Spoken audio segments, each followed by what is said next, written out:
to be a daddy, stay up all night and take care of that baby instead of wandering in and out at your leisure to that ugly bitch over there. It has always been you and me, and it always will be. I will decide who I spend my life with. You might not make it, all right? Body's just bad for business. What up, welcome back to the channel. I'm with Ajiona and we are locked in. This is what's next for episode 7 of BMF, Get 'Em Home. Now in episode 6, we did see a couple of funerals, and we also seen that Meech had to get the hell up out of Atlanta and go to St. Louis because right now they're trying to bring him down for the body of Big Mike. Now before we jump into this and we break down everything we seen in episode 7 trailer, if you like BMF content, breakdowns, theories, and predictions, tune in tonight, 2 p.m. Eastern for the live after show on the clock, where we break down each individual character. Then hit your subscribe button and turn on your notification bell so you get something every time I upload. We're on that road to 50,000 subscribers, so if you don't see this video at 100 likes, hit that like button for me, and I appreciate each and every one of you. So let's get ready to jump into it. This is what's next for episode 7 of BMF season 3, Get 'Em Home. The description for episode 7 says, Meech travels to St. Louis to link up with J-Pusha and his brother Carter and finds a new love interest. Yet he also learns the hustle in Detroit and in Atlanta is omnipresent. The first thing we see is Terry looking at his little daughter. Now we hear Wanda in the background talking about Terry. If you want to be a father, you want to be present in our life, then you need to stay home and take care of the baby. Because if you remember, episode 6, he was with Marquisha and they were out at the diner when his chef gave up all the information saying, now Terry's here on a date, and Terry was late for his baby's birth. Now they kicked him out the house at that moment, but Terry is back and we know that he wants to be around his child. The only thing is Wanda, she feels a certain type of way about Marquisha, and rightfully so, because you two have 2 kids together. Now Terry is going to have to come to the point where he decides, is it really going to be my family, or am I going to pursue what me and Marquisha got going on? And of course, Wanda doesn't want him with Marquisha at all, and rightfully so. Marquisha is older. She was dealing with Boom. She's in the street. She knows a lot of people. And Wanda just wants her family together. She wants what's best for the kids. And right now she isn't working. So Terry is that provider. It's just Terry is out wilding out. And the next scene that we see is Terry and Marquisha. Now remember, they were planning on going on a little vacation in episode 6 after Wanda had the baby. So Wanda, knowing all of this, and she knows that Terry is still messing with her, you can see why her head is messed up. And it's going to come to a point where I think that Wanda is going to be the one to step away from the relationship. And that's really going to have Terry ending up with Marquisha. These two were out and about, stepping in the name of love, kissing when there's a war going on outside. We know what Henry's on. She just took out Diz. Diz and Terry, they just linked up, but now that's over with. He was trying to get Blaze to get Henry to be on his side, but it doesn't matter to Terry. He's in love. Marquisha got his nose wide open, and this is going to be very, very dangerous in these streets, running around behind her.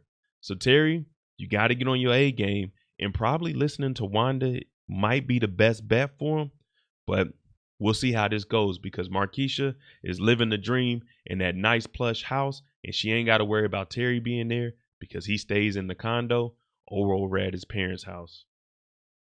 Charles, he's realizing that it might be over, but he's going to fight for his love with Lucille.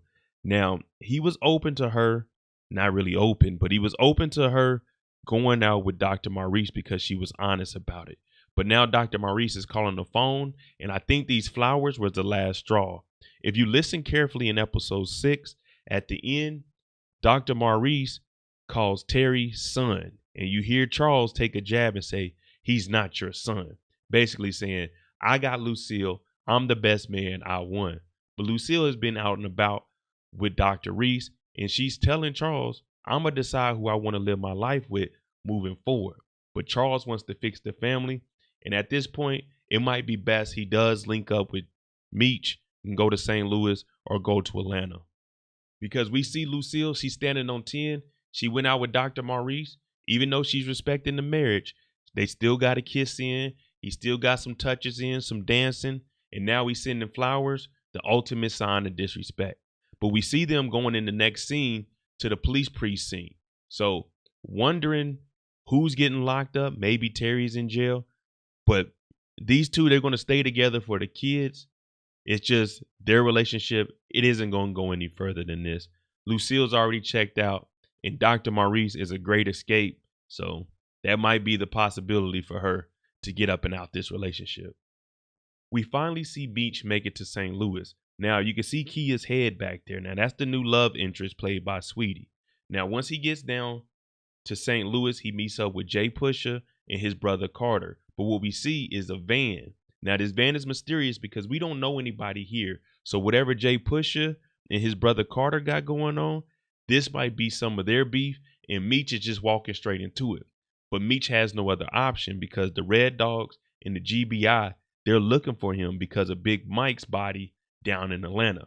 So Meech is starting fresh. The infrastructure is already here, and he has a new love interest. This might be a new day for Meech. But then again, it might just be him stepping into a new war. It looks like J-Push, as I mentioned, he's probably into it with some people. And now they seeing that he's about to get a new shipment, a new connect. They're probably hating like always. We see Kia out here. Now, I'm not sure how she knows J-Pusha. Maybe she's like a family member, a cousin, or she might just be someone in the organization that J-Pusha trusts. But we see them and they chase after the van, or they're running away from the van. Now, I don't know how valuable Kia is going to be, but we did just get rid of Angel. So this right here, Meech got to always keep him one. And Kia, I mean, she ain't looking too bad. Now, we do see a bloody hand. We already mentioned that there may potentially be a war on the horizon. So we'll see how this plays out. But we hear Meech telling whoever this gentleman is, it may be J-Pusha, bodies is too risky. The more bodies there are in the streets, the more police they're going to be in the streets. And that's one reason why he just left Atlanta, because of the bodies. Now, Meech has always been one where he'll stand on business, but if possible, let's talk it out. Let's negotiate something and let's make this money. So bringing bodies ain't going to do nothing but draw unwanted attention to everybody. And this is why I'm saying Kia has to be someone close. Of course, she's a love interest, but if she was a love interest, she wouldn't be around the business this early. So she has to be someone that J-Pusha trusts. I'm thinking a family member or just someone he grew up with. Like, nah, this is my girl Kia. She's good with the money, or she's good with the numbers. She keeps track of everything. But she's listening to Meech, and we know how they piece things together. So he may not have been specifically talking to her about bodies dropping and it being bad for business, but he's going to be implementing BMF rules in the way that his organization has been moving. So Kia, I think she's going to be better for Meech than Angel was. Angel was getting some information, but as far as the organization being ran, I think that's where Kia is going to come into play.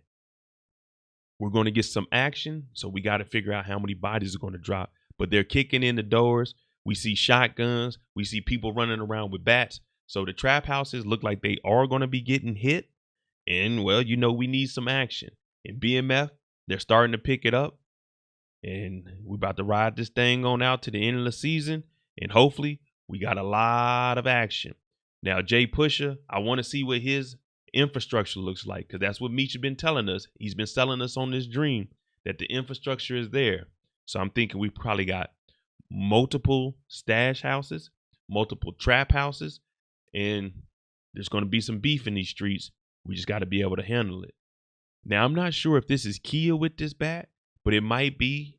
And what they might have her do is be hitting out the tail lights on cars of the ops. So they'll end up getting pulled over. Police see no tail light, or whoever it is. It might just be someone that's angry and getting even with J-Pusha, or they sending them out. I don't know.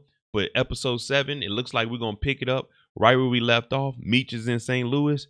We're going to get this money. We're going to put these bricks out there, and we're going to make it happen. All right, there you go. My predictions and what I think is next for episode 7, Get 'Em Home, a BMF. Let me know what you think. Is Meech going to have a tougher time in St. Louis starting off, or did he have a tougher time in Atlanta when it came to Remy Ransom and then figuring out who the Miami killers are? Let me know what you think. I'm Mo.J. I'm on that road to 50,000 subscribers. So if you haven't subscribed to the channel and I said something that made you think, or you're just interested in BMF breakdowns, hit that subscribe button, hit that like button. If you don't see it at 100 likes, hit that. Tune in tonight, 2 p.m. Eastern. We're going to do the On the Clock after show where we talk about each individual character and we tell the story behind the story. I'm Mo.J. Thanks for watching. I'm out. Jimmy on the beat, boy.